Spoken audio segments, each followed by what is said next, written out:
during that time. So yan, after 5 minutes or more or less, kalimutan ko, basta mabilis lang yung naging transaction.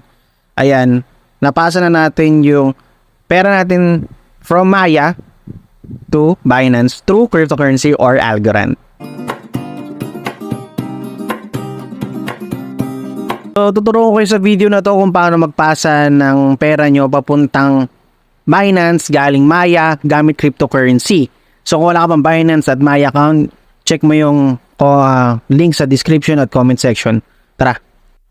First mo na gagawin is click mo tong crypto na button. Yan, click mo yan.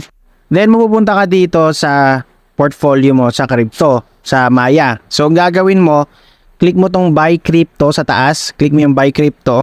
Then, mapupunta ka sa list ng mga cryptocurrency sa loob ng Maya. So, sa video na to, ang gagamitin natin ng cryptocurrency is Algorand. Kasi, for me, para siyang XRP. Mura siya. Mababa yung fee at mabilis yung transaction, no? So, yan. Click mo yung Algorand. Next mong gagawin is to make sure na yung wallet yun nasa taas at yung cryptocurrency nasa baba. Okay? So in this case, nakikita nyo wallet yun nasa taas at Algorand yun nasa baba. That means ipa-transfer natin yung laman ng wallet natin sa Algorand or bibili tayo ng Algorand gamit yung pera natin sa wallet natin. Okay? So yun yung amount na ita-transfer natin or pambibili natin ng Algorand. So ang isang Algorand ngayon is 5 pesos. Okay? Okay, ngayon pag masyado kang matagal pumindot ng continue, ito yung lalabas. So, that didn't load right, exchange price has updated. So, dahil nga nagka-fluctuate ang price ng cryptocurrency, parang forex, parang stocks. So, may ganyang mga instances. So, dapat, pag nalagay mo na yung price amount mo, continue na agad. Huwag ka nang naka-pause. Okay? So, pag na-click mo na yung continue at nakabili ka na ng Algorand, ito yung nilalabas. It's official, you're part of Algorand Tuber. So, kasi nakabili ka na ng Algorand, yun lang. Yun ang dami niyo pa lang sinasabi. Tapos click mo na yung done sa baba. Yan, kung makikita mo, nakabili na tayo. So, ayun yung current, yung 5.2, 5.3 ata yung pinabili natin or 5.3. Nabawasan agad kasi nga, nung time na bumili ako, nag-fluctuate yung price ni Algorand. Or, ang pwedeng explanation din dyan is may spread yung Maya. So, ibig sabihin, iba yung price ni Maya sa price sa market. Yung spread na yun, ibig sabihin, dun din sila kumikita. Okay, kumbaga parang fee. Pero ito tawag dito, spread. Yun yung difference ng price sa market saka price sa platform na binibilang mo ng cryptocurrency. So, ang gagawin natin, i-click mo yung Algorand or view transaction history or basta click mo yung Algorand. Pagka-click mo ng Algorand, mapupunta ka dito. Ayan. So, yun yung amount ng pera natin, yung converted value. So, dahil nga nakabili tayong Algorand, meron tayong 912 na Algorand. Yan yung sinasabi ko sa inyo kanina, na isang Algorand is converted to 5 pesos. So, that's why we have 912 Algorand. So, next that we will do is click mo yung send. Ayan, sa baba, click mo yung send. Kasi nga, isa-send natin siya sa Binance. Okay? So, yan, dadalhin tayo dito sa option na to. So, dito mo na siya isa-send, no? Lalagay mo na yung address nung Binance mo, no? So, ang gagawin mo, pupunta tayo sa Binance ngayon, okay? Kasi kailangan ng address ng Algorand from Binance para ma-transfer natin yung Algorand natin dito sa Maya. Okay? So, network to network. So, pupunta tayo sa Binance, no? Tara.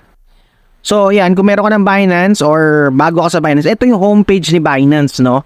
So, ang next mong gagawin is click that wallet. Yung sa ilalim, yung wallets. Click mo yon. I-click dyan sa spot dito. Click mo rin, pwede mo rin i-click yung spot doon yung naka-arrow sa taas para mapunta ka sa spot wallet. Pagka-click mo yung wallet, ito yung overview ng portfolio mo. So, ang gagawin mo, i-click mo yung spot wallet sa taas or yung spot na yan, ito nakikita mong spot na to, na word, click mo yan. So, ayan, nandito na tayo sa laman ng spot wallet. Okay? So, ang next mong gagawin is nakikita mo yung magnifying glass na yan, i-search natin yung Algorand. Okay? Kasi maraming cryptocurrency dyan sa list na yan. So, ang hanapin mo yung Algorand. So, click mo yung magnifying glass. Ayan, tapos lalabas yung Algorand. I-click mo yung Algorand. Okay? Pag na-click mo yung Algorand, okay, so ito makikita mo yung page na to, okay? So, ang next mong gagawin is, click mo yung deposit crypto na yon, deposit crypto, click mo yung deposit crypto, okay?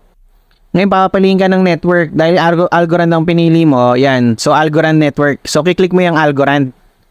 So next na mangyayari, no, makakita ka ng QR code saka itong wallet address. Ayan, wallet address. Kiklik mo yan or ikakopy mo yan through clicking that box. Ayan, yung magka-doble na box para makopy mo yung address mo, yung wallet address mo or yung Algorand address mo dito sa Binance.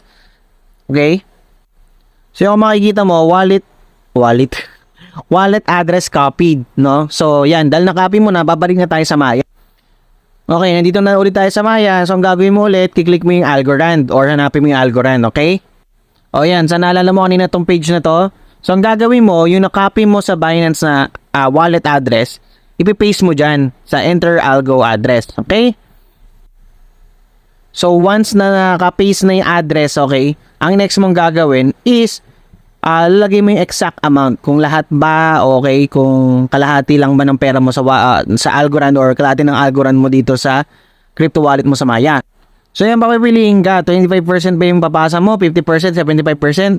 Or buong 912 mo na Algorand sa Maya mo? So in this case, ang gagawin ko, kiklik ko yung max para lahat ng 912 ko, ipapasok ko kay Binance. Yan, so makikita mo na total amount deducted na 912 yung ipapasa ko. Okay? Ayan, so 912. Ngayon, pag okay na, nalagay mo yung wallet address mo, nalagay mo na yung amount, double check mo na lahat, no? Algorand yung currency mo. Yung note na yan, hindi siya necessary. Gusto ko lang lagyan. Tapos, ang next mong gagawin, kiklik mo yung continue. By the way, para makita mo pala yung summary ng transaction, saka yung fee, ayan, makikita mo, 78 pesos yung fee. Ayan. Ang next na mangyayari, ayan, papakita yung confirmation kung okay na ba, na double check mo na lahat, yung network fee, sang-ayon ko ba sa network fee, yung amount, yung address ba, tama. Kiklik mo na tong confirm, no? Ano yung ML? Click mo na yung confirm. So, once you click confirm, makikita to processing transaction. Okay? So, yan, balik tayo sa Binance to check kung darating na ba or dumating na. Now, kung to check kung kamusta yung transaction mo, ano na ba nangyari, click mo lang yung naka-circle sa taas. So, yan, kung papansin nyo, confirming. So, inaantay lang natin kung paparating na siya. Usually, this will take 5 to 10 minutes. Depende sa network. Kamusta yung network ni Algorand during that time. So, yan, after 5 minutes or more or less, alimutan ko. Basta mabilis lang yung naging transaction. Ayan, napasa na natin yung pera natin from Maya to Binance through cryptocurrency or Algorand. Yan. So, if you want video kung paano mo naman i-withdraw yung pera mo from Binance, yun nga, after mapasa yung Maya mo, is, meron tayo ng video sa channel natin, hanapin nyo lang, how to withdraw from P2P from Binance, no? So, yun. Yun, kung may question kayo, comment down below, assist ko kayo. By the way, this is 10%. Hanggang sa muli, paalam! Yan. So, if you want video kung paano mo naman i-withdraw yung pera mo from Binance, yun nga, after mapasa yung Maya mo, is, meron tayo ng video sa channel natin, hanapin nyo lang, how to withdraw from P2P from Binance, no? So, yun. Yun, kung may question kayo, comment down below, assist ko kayo. By the way, this is 10%. Hanggang sa muli, paalam!